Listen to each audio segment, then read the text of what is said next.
પહેલાં તો શાયરી કહેવા માટે મારે એમ કોન્ફિડન્સ લાવવો પડશે, કેમ કે શાયરી ડાયરેક્ટ વ્લોગમાં કેવી આપણે ફેસ ટુ ફેસ બીજાને કહેતા હોય એમાં ઘણો ફરક પડે, બરાબર. બાકી જાણા આ પણ ખોટું નહીં એવું કરવું. કૃષ્ણ તો અહીં બેસા સાન નો હોય તો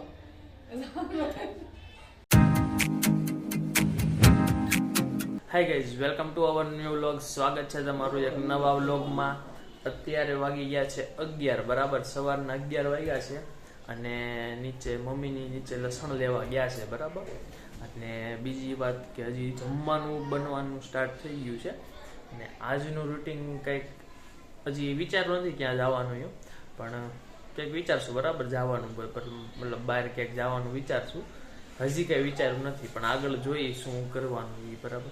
હજી તો એડિટિંગ બાકી છે, કાલનો વિડીયો હજી એડિટિંગ કરવાનો બાકી છે.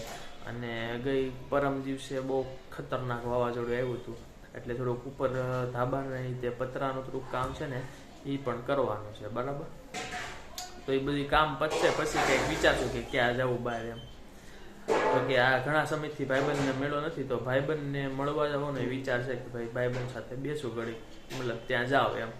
પણ એ ભાઈ ક્યાંક બહાર ગયો છે ફાર્મ હાઉસમાં. કાલ મેં ફોન કરેલો અને ગઈકાલ સાંજે અમે ગયા હતા બહાર જમવા માટે, એટલે આ રીતના છે. અને અત્યારે મને છે ને એક મસ્ત શાયરી કહેવાનું મન થાય છે. મેં વિચારું છું કે હવે ડેઈલી એક શાયરી કા કંઈક અલગ અલગ વસ્તુ સ્ટાર્ટિંગમાં હું તમને કહું, બરાબર. તો એક વસ્તુ અત્યારે હું તમને શાયરી કહું છું, બરાબર. જરાક થોડુંક ધ્યાનથી સાંભળજો, મજા આવે એવી શાયરી. પહેલાં તો શાયરી કહેવા માટે મારે એમ કોન્ફિડન્સ લાવવો પડશે, કેમ કે શાયરી ડાયરેક્ટ વ્લોગમાં કેવી આપણે ફેસ ટુ ફેસ બીજાને કહેતા હોય એમાં ઘણો ફરક પડે.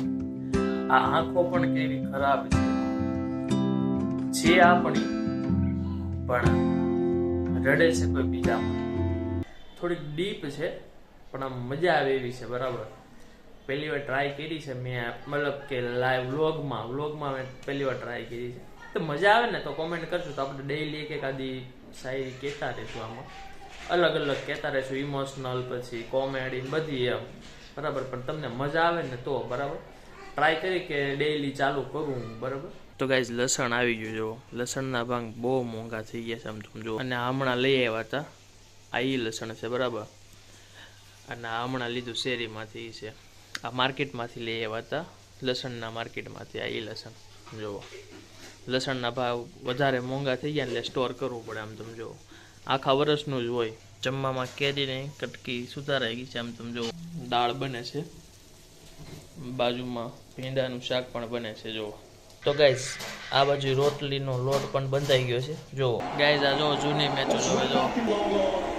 આ બાજુ આ ફોન કો મળે પબજી રમે શરમાય છે. તો ગાઈઝ અત્યારે જમવામાં જો સાંજે બાજરાના રોટલા. આ એક રોટલો રેડી થઈ ગયો છે જો. ક્યાંથી બાજરાના રોટલા ક્યાંથી આવડે તને બનાવજો? નાની હતી ત્યારથી મને બાજરાના રોટલા આવડે. કેવડી કહું? કવડી કેટલા 15 વર્ષ પછી પછી રોટલા આવડે. ત્યાં કોણ શીખવાડ્યા? કોણે? મારે એક ભાઈ હતા ને, હમ ત્યાં મારે હતા મારા પપ્પા, ત્યાં એ શીખવાડતા મને રોટલા. રોટલો હજી આનાથી મોટો કર્યો તો હજી થાય ને? હા, એ તો બહુ મોટો થાય. તાવડી મોટો એ જ મોટો થાય. ગામડે વધારે સારો છે કે આન કરતા? હે? આન કરતા વધારે ગામડે સારો છે કે ઓલા ચૂલામાં?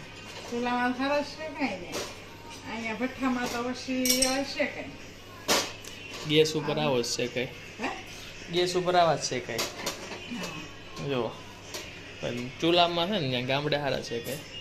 ચૂલામાં ગામડે સારા છે કઈ ને, અહીંયા પછી તો ગેસ ઉપર સારા છે, પણ એમ કે મુખ્ય ગામડાનો ચૂલાનો રોટલો થાય. બસ આવી ને એવું લાગે સમજો.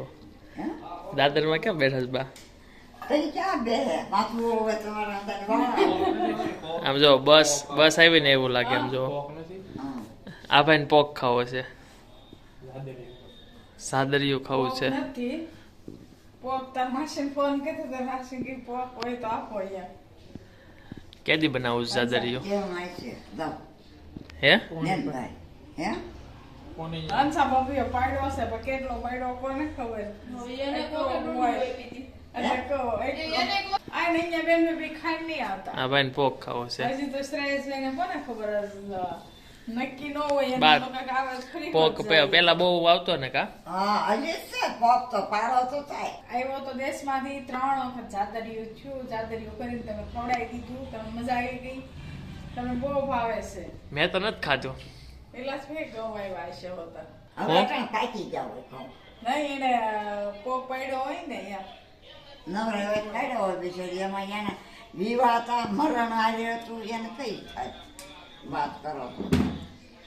તમને અંધાને પડ્યા પડ્યા વાતો આવડે કે આ થઈ જાય બિચારી નવર્યું નહીં હોય હસવાનું. બાકી જાણા આ પણ ખોટું નહીં એવું કરવું. જો હજી એનું મરણ પચી ગયું તો અહીંયા લગ્ન હતા લગ્ન કરીને ઘેરે જ આવે તો કામ હોય કોઈ રેડ્યું ખડ્યું આવતું હોય અને ઘઉં તો ખાઈ જાય કૃષ્ણ કઈ. ક્યાં જવાનું છે હે નાઈ જો રેડી થઈ શકે કૃષ્ણ ક્યાં જવાનું છે કૃષ્ણ તમે કૃષ્ણ દેશવા આ બધા બેહવા જાય છે આ લાઈનમાં જેને જેને બેહવા જાવ ને બધા દાદરમાં બેસી જાવ કાબા હા કૃષ્ણ તો અહીં બેસી જા જવાનું ન હોય તો હવે મારે ધાબે જવાનું છે કેમ ધાબુ સાફ કરવા ધાબુ સાફ કરી આવું કાલ બા બાળક નાખ્યું બા છે તને. બા કાલ તમને મસર કવડતા હતા નહીં આપણને કાંઈ કવડે નહીં. તને મચ્છર કવડતા હતા મને બિલકુલ નહીં મને મચ્છર જ કવડતા હતા. નહોતા. કાલ મચ્છર હતા મચ્છર એક કે તું એક જ એમ કહેશો કે મને એકને જ કવડીશ તું મચ્છર જ નહોતા મારે ઓ પોઝિટિવ લોહી છે ને એટલે અમને આટલા હતા એમાં કોઈ ઓ પોઝિટિવ લોહી છે ને એટલે કવડતાય છે હા જો ગાઈસ સીઝર નો બોલ આમ જો આ રમી રમીને કેવો થઈ ગયો આમ તમે જુઓ ખાલી આમ જો અહીંથી જગ્યા થઈ ગઈ વચ્ચે બોલ ની અંદર જો કઈ દેખાઈશ તમને આમ જોવો જો બધી બાજુ 4 ફાડા વાળો બોલ આવે આ જો એક આડો પટ્ટો એક આઈથી 4 પટ્ટા વાળો આવે એટલે 4 ફાડા આવે આમાં જો